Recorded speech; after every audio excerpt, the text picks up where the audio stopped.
Good evening and welcome to the news roundup for Tuesday, April 18. I am Abigail Smythe. Before we get into the news, please remember to like this video, share your views in the comments, and share the video with your family and your friends.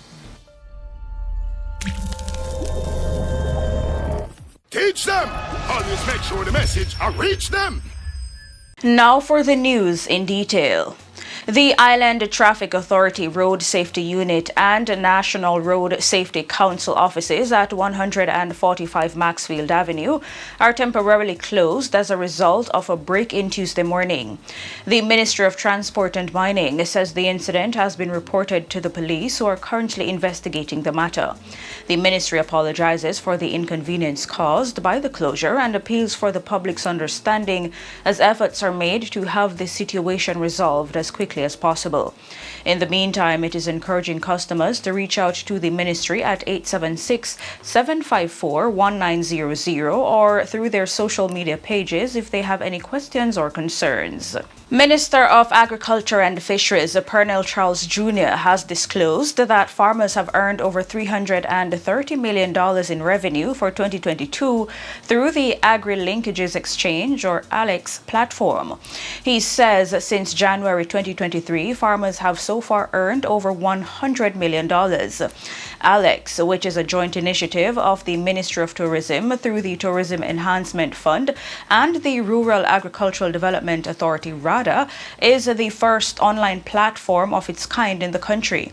It brings hoteliers into direct contact with the farmers and in turn reduces leakages and helps Jamaica retain more of the economic benefits of tourism. The minister also urged farmers to be strategic and utilize the ALEX platform to market their produce and increase their customer base with competitive prices. Minister Charles is encouraging people to look at agriculture as a business and not a side hustle. He adds that the overall aim is to achieve higher levels of productivity in the sector. In the meantime, a Minister of State in the ministry, Franklin Witter, says strengthening the linkages between stakeholders is vital. He also notes that the ministry has embarked on several projects across the island to improve the conditions of farmers. Jamaica has been ranked 10th on the global list of countries with the highest rates of crime. This is despite a 20% decrease in murders and other major crimes for the first quarter of the year. According to the 2023 World Population Review, the country has a crime index of 67.42 crimes. It calculates the crime rate by dividing the total number of reported crimes of any kind by the total population, then multiplying the result by 100,000. In a release, the World Population Review says Jamaica's placement on the list indicates that the country is plagued by government corruption, gang activities, and high levels of violent crime, including sexual assault. It says the U.S. Overseas Security Advisor Council describes the Jamaican police force as understaffed and possessed of limited resources. It further warns travelers to avoid Spanish Town, St. Catherine, sections of Montego Bay, St. James, and sections of the country's capital, Kingston. Trinidad and Tobago and Guyana are 6th and 7th on the list, respectively.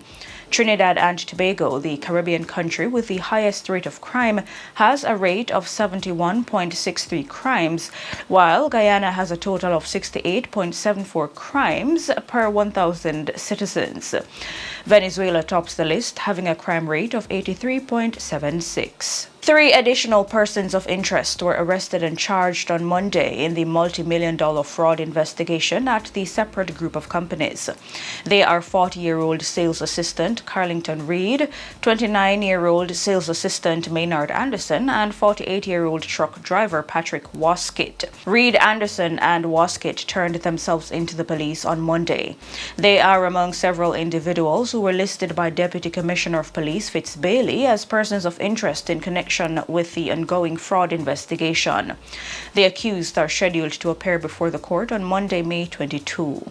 DCP Bailey said SEPRA reported an alleged case of fraud at the Facey Commodity Limited Van Sales Department on May 16, 2022. A team of investigators from the Counterterrorism and Organized Crime Investigation Branch CTOC led the probe into the matter. Investigators believe the company was defrauded of approximately $160 $50 million.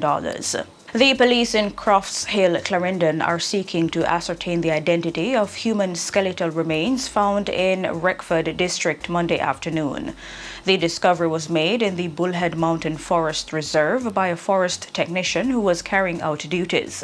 The police were called, investigators processed the scene, and the remains were removed to the morgue. It is believed that the death occurred several years ago. A motor vehicle accident claimed the life of a wheelchair-bound man who is also visually impaired along the Orange Bay Main Road in Portland Monday evening. He has been identified as Monty Cargill, a resident of Orange Bay who is believed to be in his late 60s. Residents say Cargill lost his sight some years ago and was confined to a wheelchair for the better part of 25 years due to a prolonged illness. According to an eyewitness, Cargill, as is customary, was sitting in his wheelchair close to the busy thoroughfare when he was hit by a white Toyota Axiom motorcar traveling towards Buff Bay shortly after 6:30 p.m. Cargill reportedly died on the spot. The driver of the vehicle was questioned, taken to a nearby police station in Orange Bay, and warned for prosecution. A Chinese businessman has been ordered to pay the government a $6.4 million penalty after authorities say his lifestyle was financed partially by the illegal sale of bleaching creams. The order was made against Chi Chung, a wholesale operator, on March 23 in the Supreme Court under the Proceeds of Crime Act, POCA. The fine represents the amount he raked in through his illegal activity. The Financial Investigations Division, FID, says its law enforcement partners are increasingly vigilant in looking beyond predicate offenses to identify where a benefit has been derived from criminal activities for which persons have been charged or convicted. The FID says if people benefit from breaking the law, the FID will use POCA to remove that benefit. Chung was arrested and charged after a quantity of bleaching cream was found at his business place during an intelligence-led operation on April 11, 2017. He was charged with unlawful possession of a quantity of products stored for sale contrary to a section of the Pharmacy Act. The products contained substances which are classified as List 2 and List 4 drugs or prescription drugs and would require a medical doctor's authorization before use. Chung was also charged with breaches of the Customs Act and Food and Drugs Act. He was convicted on October 5, 2018 in the Kingston and St. Andrew Parish Court for breaches of the Pharmacy Act. He was freed of the charges related to breaches of the Customs Act and the Food and Drugs Act. The FID successfully made an application on October 5, 2018 to the Supreme Court to have him committed for consideration of a forfeiture or pecuniary penalty order under Section 5 of POCA. The agency said evidence was presented in court showing that Chung's lifestyle was, in part, financed by the unlawful sale of the products. The FID said Chung did not contest the charges and was cooperative throughout the trial. President of the St. Catherine Chamber of Commerce, Dennis Robotham, says business owners are afraid to report extortion. Mr. Robotham says small business owners within the parish do not want to make reports to the police as they fear reprisals. His comments follow recent robberies of armored vehicles and other high-profile robberies in the parish. Mr. Robotham explains that business operators prefer to remain silent and continue to pay extortionists as they feel it is the safer option. He is suggesting that a change in legislation to protect the identities of victims could lead to more reports being made. He says having to face an extortionist in court is a deterrent for many.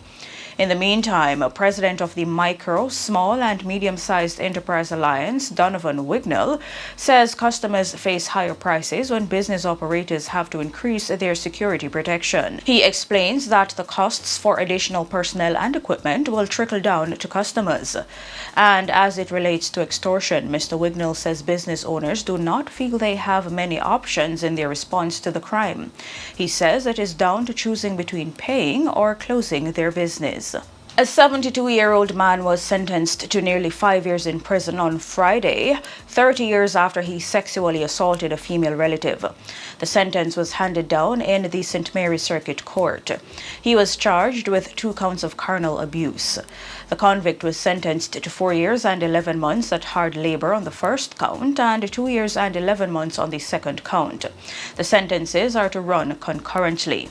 A media release from the Office of the Director of Public Prosecutions said the man pleaded not guilty to the offense on March 28, but 3 days later he was convicted by a 7-member jury.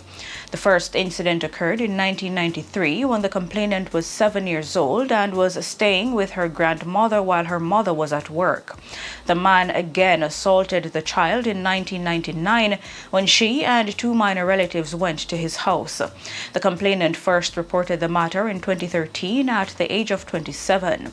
The woman, who is now 36, gave evidence that she took action when she became aware that she could still report the crime, notwithstanding the time which had passed.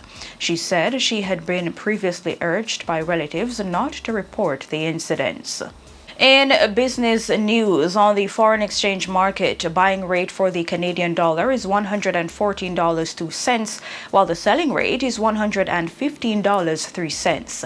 Buying rate for the Great Britain pound is $185.83, while the selling rate is $190.35. The US dollar's buying rate is $151.54, while the selling rate is $153.25. In the region, the Deputy Consul General of St. Kitts and Nevis was among 3 people kidnapped by armed bandits in Haiti on the weekend. Reports say Harold Marzuka Jr., who is also the CEO of Haiti Plastics, was traveling through the community of Delmas in the Haitian capital Port-au-Prince with 2 other businessmen when their 2-car convoy was attacked. The vehicles were set on fire. Kidnappings have increased in Haiti recently as armed gangs seized control of several communities due to political instability in the country. On the international scene, 21 people have died in a fire at a Beijing hospital that forced the evacuation of dozens of patients. Chinese state media reported that staff removed 71 patients after the fire broke out on Tuesday in the inpatient department of Beijing Shangfeng Hospital.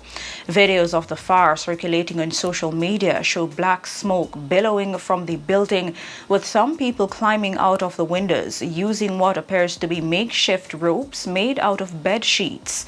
Others took refuge on air conditioning units outside the windows.